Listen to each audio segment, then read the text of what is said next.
Voici 5 questions d'histoire qui tombent souvent à l'entretien de naturalisation française, avec leurs réponses et comment bien y répondre. Question 1. Qui était le dernier roi de France? Réponse. Louis-Philippe Ier. Il a régné de 1830 à 1848. Le piège, beaucoup répondent Louis XVI, guillotiné en 1793, mais il y a eu Louis XVIII. Question 2. Quel événement a mis fin à la Seconde Guerre mondiale en Europe? Réponse. La capitulation de l'Allemagne nazie, le 8 mai 1945. Gros piège. Beaucoup disent 1944 avec le débarquement, mais la guerre ne s'est pas arrêtée immédiatement. Question 3. Quelles sont les 3 couleurs du drapeau français et leur signification?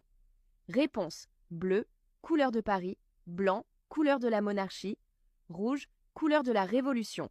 Piège. Ce n'est pas liberté, égalité, fraternité, ça, c'est la devise. Question 4. Quel président a instauré l'élection du président de la République au suffrage universel direct? Réponse. Charles de Gaulle en 1962.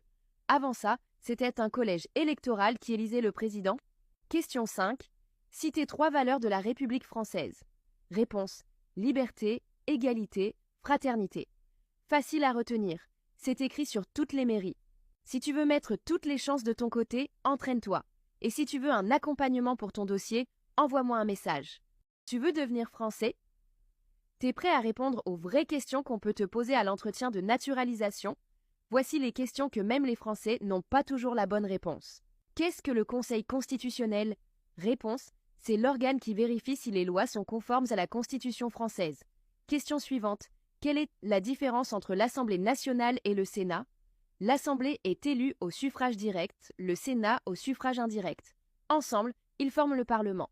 Question suivante. Qui était Léon Gambetta? Un homme politique de la Troisième République, connu pour avoir défendu la République après la chute de Napoléon III. Question 4. Donnez une date de la Seconde Guerre mondiale importante pour la France. Le 18 juin 1940, appel du général de Gaulle. Tu crois que c'est fini? Certains agents vont jusqu'à te demander « Qu'est-ce que le Concordat de 1801 ?» Réponse. Un accord entre Napoléon Bonaparte et le pape pour organiser les relations entre l'Église et l'État. T'as eu combien sur 5? Dis-moi en commentaire. Et si tu as trouvé ces questions vraiment difficiles, tape « difficile » en commentaire. Tu veux la nationalité française? Voici les 5 questions personnelles qu'on risque de te poser à l'entretien et comment y répondre sans stresser. Question 1. Que représente la France pour vous? Montre ton attachement. Exemple, c'est le pays où j'ai grandi, étudié, où vivent mes enfants. C'est ma maison. Question 2, un classique. Pourquoi voulez-vous devenir français? Réponse sincèrement, mais montre que tu t'identifies aux valeurs de la France. Exemple, parce que je vis ici depuis plusieurs années, j'ai construit ma vie ici et je me sens partie intégrante de la société française. Et vite, pour avoir un passeport, c'est trop compliqué le renouvellement de mon titre de séjour. Question 3. Quelles sont vos activités quotidiennes? Parle de ton travail, formation, vie familiale, bénévolat.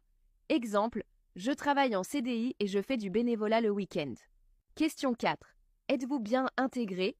Montre que tu participes à la société. Exemple, j'ai des amis français, je participe à la vie locale, je suis engagé. Question 5. Que feriez-vous si votre demande était refusée? Reste calme et positif. Exemple, je respecterai la décision, mais je continuerai mes efforts pour prouver ma volonté d'intégration. Conseil bonus. Prépare-toi comme pour un entretien d'embauche, entraîne-toi à l'oral, reste naturel, mais montre ton sérieux et ta motivation. Like et abonne-toi si tu veux d'autres vidéos sur les entretiens de naturalisation.